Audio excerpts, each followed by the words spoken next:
Hey, what's going on? My name is Ryan Leak. I'm an author and speaker from Dallas, Texas. And the verse of the day is James chapter 1, verse 27. It says this: religion that God our Father accepts as pure and faultless is this: to look after orphans and widows in their distress, to keep oneself from being polluted by the world. I want us to consider the first of two things that God our Father accepts as pure and faultless, and that's looking after orphans and widows.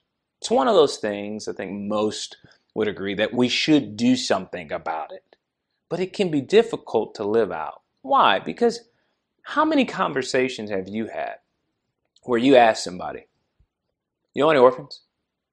You know any widows? It's hard to meet a need that isn't directly in front of us all the time, right?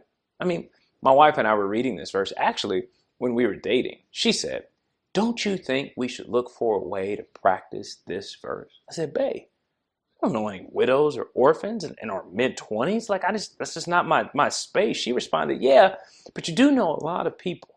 I'm sure you could make some phone calls and find something or someone." I said, "Okay."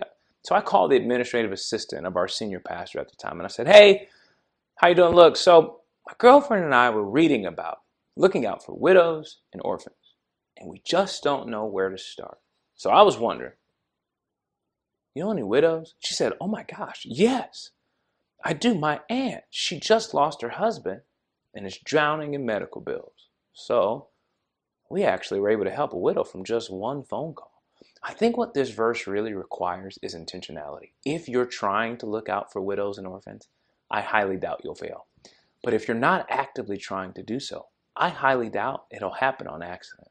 So I encourage you today to be intentional with looking for those who could use your help. That's what I want you to think about today.